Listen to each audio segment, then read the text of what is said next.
Nobody messes with someone who answers like this. And it's not because they shout louder. It's because they answer smarter. Think about that person who provokes you, interrupts you, talks over you, and somehow seems to win just because they're making noise. Now imagine the opposite. You don't raise your tone. You don't justify yourself. You don't get tangled in their drama. You say one sentence, the right one, the cold one, the intelligent one, and suddenly something uncomfortable happens for them. They lose the ground, they lose control, and they run out of words in this video. I'm going to give you 5 smart replies that shut anyone up, without insulting them, without losing your class, and without giving away your peace. They work with a boss, a difficult family member, an arrogant coworker, and especially with someone who's trying to manipulate you. And listen to this reply. Number 3 doesn't just stop an argument, it flips the entire dynamic because it forces the other person to respect you. Or stay until the end. Because once you start using these lines with calm confidence, you're going to notice something strange. People start measuring their words around you. Here's the problem most people never realize. They think the goal is to win the argument. So they fight for the last word. They raise their voice, they explain too much. They prove too much, they perform too much. And meanwhile, the other person is not arguing to understand. They're arguing to dominate. That's why the loudest person often wins in the moment. Not because they're right, but because they're willing to be chaotic. Stoicism offers a different kind of power. Not the power to crush people, the power to remain unshaken. Epictetus taught that it's not events that disturb us, but our judgment about event. In other words, the moment you react automatically, you give someone else the steering wheel of your mind. Marcus Aurelius wrote about keeping your inner ruling faculty steady, like a rock that the waves keep hitting but never move. Seneca warned that anger is a kind of temporary madness, and madness always regrets what it says. So these aren't comebacks. They're boundaries spoken out loud. They're controlled sentences that protect your dignity and expose disrespect without needing aggression. And one more thing before we start. These replies only work if your tone matches your words. If you deliver them with rage, they become sarcasm. If you deliver them with fear, they become permission. The magic is calm. The magic is precision. Reply 1. I don't need to raise my voice to be right. Some people are addicted to volume. They think if they're louder, they're stronger. They interrupt. They talk over you. They flood the conversation so you can't even finish a thought. And they expect you to do one of 2 things. Submit or explode. If you explode, you've entered their arena. This line is how you exit that arena while staying standing in the room. Imagine you're in a meeting. You're trying to explain a plan, and someone keeps cutting you off with a louder tone, like they're trying to win by drowning you out. Or imagine a family argument, where one person turns every topic into a shouting match. They're not aiming for truth. They're aiming for control. You pause, you keep your posture relaxed. You look at them without hostility and you say clearly, I don't need to raise my voice to be right.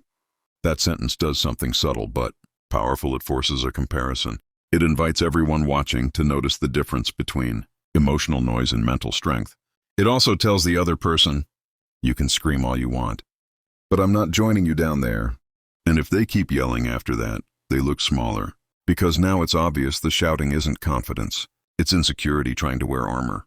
Epictetus warned that the person who can't control their mouth becomes a servant of their impulses.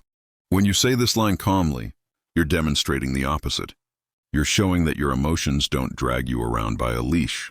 You're not arguing anymore. You're setting the temperature of the room. Reply 2.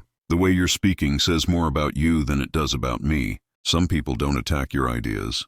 They attack your dignity, sarcasm, mockery, little humiliations disguised as jokes. They try to make you feel small. So you'll either get defensive or get desperate for approval. This line is a mirror. The way you're speaking says more about you than it does about me. Notice what you're doing here. You're not calling them names. You're not begging them to stop. You're not trying to prove you're worthy. You're simply refusing to absorb what doesn't belong to you. Imagine someone throws a cutting remark at you in front of others. They want you to blush to react, to stumble to defend yourself, and instead, you hold a quiet gaze and deliver that sentence like a diagnosis. Not a fight now. The insult loses oxygen, because insults need a target that accepts them. When you don't accept them, the insult becomes what it always was, a display of the speaker's character. Marcus Aurelius wrote something like this, in spirit, the best revenge is not to be like the person who wronged you. This is you protecting your character.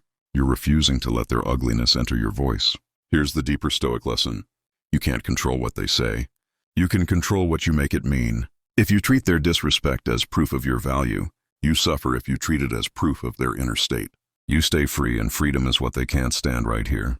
Before we go to reply 3, take a second and make this practical.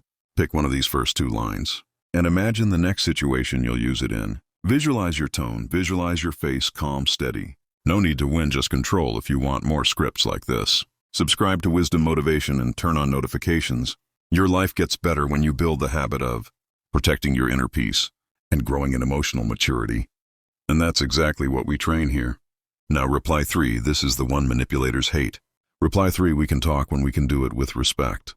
There are conversations that aren't conversations. They're traps. The person interrupts you, twists your words, raises the tone, pushes you to react, and then when you react, they blame you for the chaos they created. That's a manipulation loop. Most people stay in the loop because they're afraid that leaving means losing. Manipulators love that they want you locked in. They want you emotionally engaged, because an engaged target is easier to steer. This line breaks the loop instantly. We can talk when we can do it with respect. Say it like a boundary, not like a complaint. Not please respect me, not why are you like this. Just a simple condition. Imagine you're discussing something important, and the other person starts attacking your tone, your personality, your motives. They interrupt every sentence. They escalate. They want you to chase them. To defend yourself, to beg for fairness, you stop, you breathe. You say we can talk when we can do it with respect. Now watch what happens. The axis of the conversation changes. It's no longer about the topic. It's about the minimum standard required for the topic too. You can't control other people's actions, but you can control what you consent to. You're withdrawing consent from disrespect.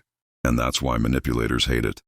Because they can't keep escalating without exposing themselves. If they continue being disrespectful after you calmly demanded respect, everyone can see it. If they suddenly become respectful, you just force them into your frame. Either way, you win without throwing a punch. One warning, don't over-explain this line. Don't add a speech, don't argue about why they should be respectful. The power is in the simplicity. It's a locked door. You don't debate with someone at the door. You decide whether it opens. Reply 4, I'm not going to continue this conversation. There's a moment when it becomes clear that the other person isn't listening. They're not curious. They're not trying to understand. They're trying to win, even if it costs your dignity, your time, and your peace. That's the moment most people ignore. They keep talking because they want justice. They want the person to finally get it. They want closure.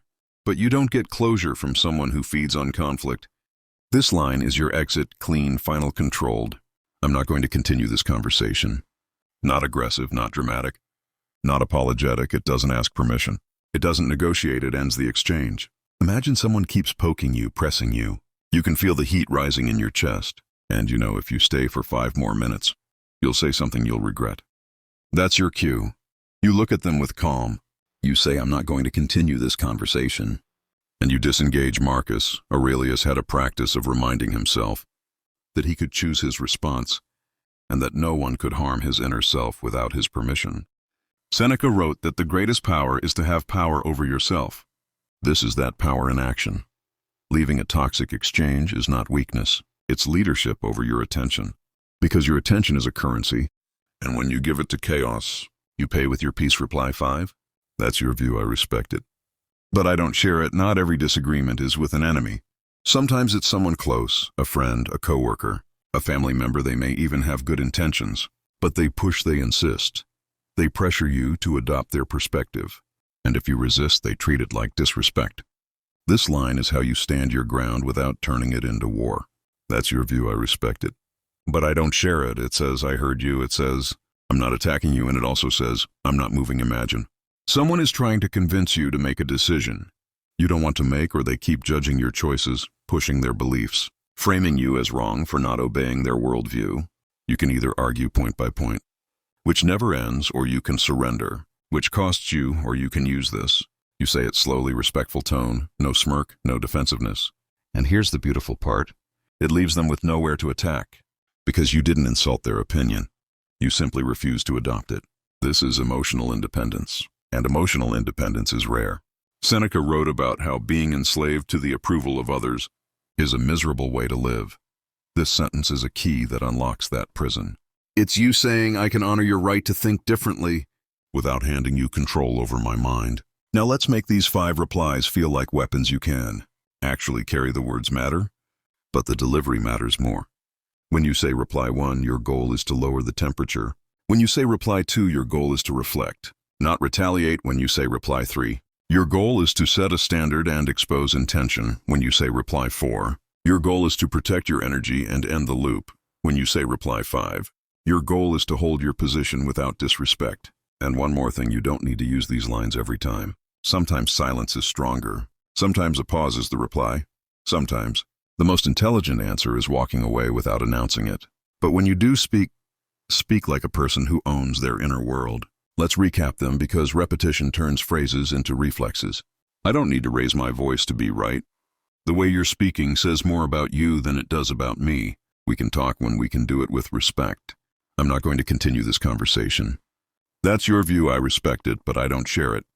Don't underestimate what these do to people who rely on pressure. When you stop reacting the way they expect, you change the script, and when you change the script, you change the power dynamic. Over time, something interesting happens. People start approaching you differently, not because you became aggressive, but because you became harder to manipulate. You became someone with presence, with control, with a calm that can't be purchased. If this video helped you, subscribe to Wisdom's Motivation and turn on notifications. Your life improves when you build the habit of protecting your inner peace and growing in emotional maturity. And that's what we practice here every single day.